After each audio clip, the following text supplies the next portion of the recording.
it's that kind of thing. There's a lot going on that you don't see when you use task parallel library, and you're not supposed to care. And if you do, well, then you investigate and you maybe go ahead and try to tamper with it. And I need to get power in a bad way. Jim. I'm going to be dead. So I got up this morning, I put on a nice shirt, I polished up my slides, I practiced the presentation, and I came to work and did a great job at work, and I forgot my power supply. Oh, and I stained and lacquered the stair rails on our staircase. Probably got too much lacquer on the brain. The stairs look wonderful. Okay. Thank you, Jim. No problem. All right, so a few more words. One of the great things about the task parallel library, and I could have brought this up earlier because this is true also as a thread pool manager in general, is that it decides, not you, how many threads to use to execute whatever it is you're doing. And it might not use any. That is, it might leave everything on your main thread of execution. And it might do that because it decides it doesn't need another thread, or it might do that because it decides that there aren't any more threads, or not enough. Okay? And again, the logic it uses for deciding this is something you can tamper with if you feel like it. I would be horrified and terrified at the idea of doing that, because then, you know, is the next guy coming along running my code going to have any idea that any of that stuff is happening? So the benefit you get, though, is that if you have extra CPUs, extra cores, extra threads, or if you're just on a computer that isn't doing a whole lot besides running your code, then you can have lots of threads. Okay? And you don't have to ask for them. It'll just decide to give them to you. Then again, if you're in an environment where you don't have extra threads, it'll just, rather than choking the computer or starving your code, it will just say, all right, you're going to run on one thread now. Another thing you don't control is when do we start. Okay? As soon as you say, use one of the different methods, including there's one called start, start, despite its name, is not guaranteed to start anything at that moment. It's simply a request. I'd like to start now. And if there's no impediment, it'll go ahead and start it after it does a lot of housekeeping.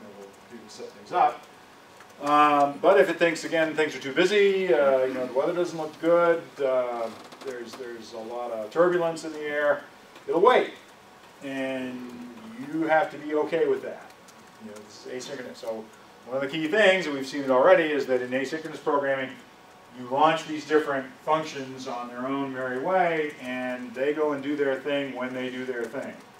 You don't have any guarantees at all about how long it's going to take, what order things are going to happen in, who's going to finish first.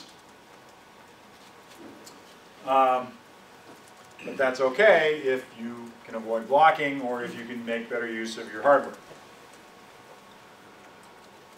Now, the key thing, and I didn't really make this point earlier, is that the main benefit to you as a programmer, aside from the fact that it handles a lot of functionality that's hard to do in other frameworks, is that you get to write code that looks very much like synchronous code, much more like synchronous code than anything you've seen so far, especially when we get to these async and sync keywords. Okay. All right, so let's go look at that.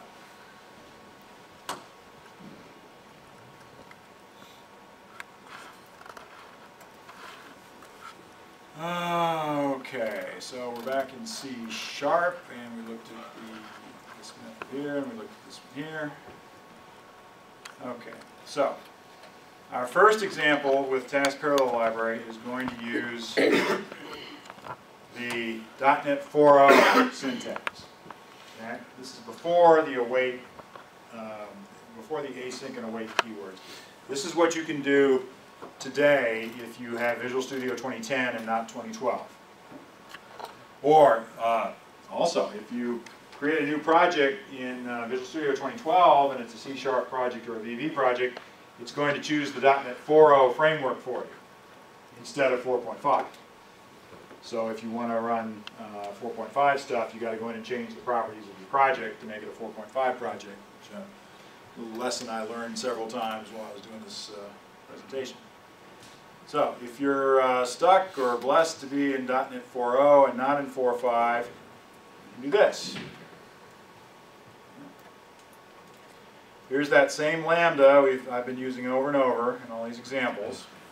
No arguments coming in, and returning the get new status, which takes 3 seconds. All right, and this is not unlike the request I made to the thread pool manager a while ago, except I'm not giving it a callback. At least not here. I'm just saying task run. And remember, when I said run, that's not to be taken quite too literally. That means run when you're ready to run. You know, I'd like you to run, as opposed to you better run. Okay, and it's going to return a task. Okay, let's see if I can bring it. This is going to be hard to read. What it will return is an object of class task. All right, so task is the class. Run is a static method on that class, and the result of executing the static method run is an object of type task. Now specifically, this is a task that's parameterized, and so that you can see that, I'll just type it. So here's task, angle bracket, string. Okay. It is a task that contains a string in it, or it is think of it as a function return that has a string. All right. So the way we get things back with task parallel library is we get tasks returned to us, and these tasks have whatever they're going to have as a generic parameter of the object. Okay. So this is not returning just an object, you know, type obj. It's specifically returning a string. If I change this to say int32, it should complain, and look at that, red squiggle right away. Okay, so I get a strong generically typed task object back from calling task.run. And now comes the ugly part. If I want to retrieve the actual value, the string that's inside that task, I have to do this. I have to say task and then call a method on it called continue with. And what do I pass into that? I pass a delegate into that. And it's kind of an ugly delegate. It's an action that's parameterized by a task. Okay, so it's an action that takes a task as an input. All right, and then here's the lambda to represent that. Break it down on another line for you. So I like the way C# is very lenient about indenting. Okay, so continue with takes a delegate argument, and that delegate in turn is going to be receiving a task of type parameterized by type string right here, and then it takes the result property of the task, just like we saw in the asynchronous callback, and passes that up into update status. Okay, so this isn't terribly more. This is not really that much more elegant than the syntax you would have had already if you just use either the asynchronous delegate or the asynchronous event. Okay, but it'll work. So let's make sure of that. At least I say it will. Let's check it out.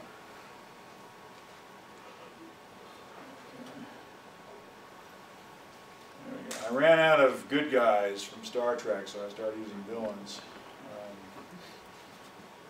Didn't have as many cast members as they had subsequently, and I did not want to use next generation characters. Just an impurity about it. But let's try the next version. So the next version is going to do exactly the same thing as this. Okay, what it's going to do is going to be just about identically the same as this. Okay. Now we're using the .NET 4.5 keywords, and this, by the way, since it's .NET 4.5 and since the numbering is never going to be consistent ever again, we're talking about C# version 5. Okay, so in C# version 5, and I believe it's VB version 5, running on .NET 4.5, you can do this. So,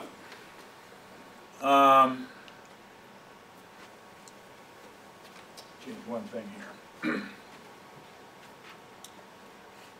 Okay, I'm using, instead of saying task run, I said factory start new.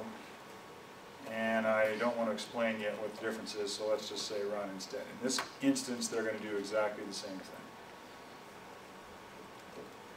And actually, I don't need the parameter here either. Okay, so now it's right, so now my first line looks just like it did in the .NET 4.0 example. Okay. Well, it looks almost the same. Except that what it's returning now is not a task parameterized by type string, it's a string. Okay? So my first benefit here is that although I do have to wrap it around this task run business, okay, the only thing I need to do with run is just take the code that I was going to run, the code I was going to execute, get new status, and I just put it inside a lambda that doesn't have to take any argument. And I give this to the task.run method. And in return for my trouble, I get back a string. Okay? So now I'm ready to go ahead and party away with my string as if I hadn't done anything asynchronous up to this point. Okay? Now, the other thing that's new about this, so how does this happen? Well, we have two new keywords here, async, which belongs to the method signature, and await, which belongs to the call we're making to the static method, well, to the task. Okay. Here's what's really happening to make this a little more explicit, a little more verbose and therefore explicit, or maybe it's explicit and therefore verbose. Oops.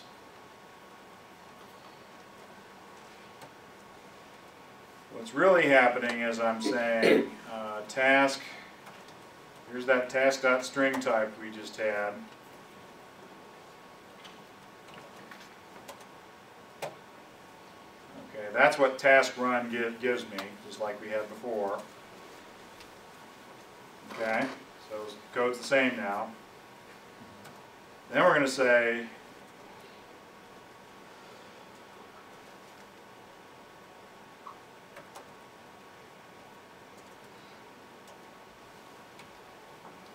like that.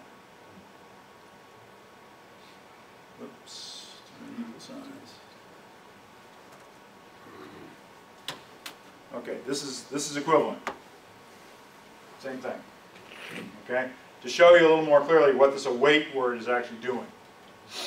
Okay, it's saying, it's basically compressing all of this, okay, into a single line of what looks like synchronous code. Now, as soon as the runtime enters this function, it's going to execute this function synchronously up to the point where it hits this keyword await. And as soon as the runtime sees that, it's going to say, I'm going to exit this code right now. I'm not going to run the rest of it until the asynchronous callback that is hidden inside this task executes and returns the result. Okay? At that point, I'm going to teleport. I'm going to get the away team back on the enterprise. We're going to beam ourselves right back into this function and resume on the next line of code, having now gotten our string back out of the task, and now we'll do something with the string. Okay? So that is what is happening when we run this thing asynchronously. We'll see if I managed to wreck the code when I did that. There we go. Okay. Now, to really see how slick this is, take a look at this version. Okay? One line of code, accomplishing everything that we've already done. Okay? One line of code, and I'm just saying, task run. Now here I'm giving it the whole update status sync.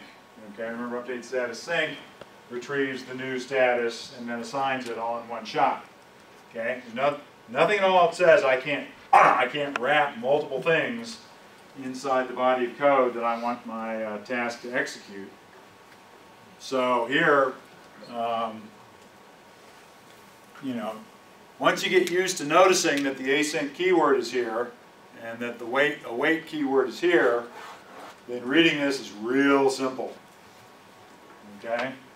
Real dirt simple. So let's run that last example and get out of here.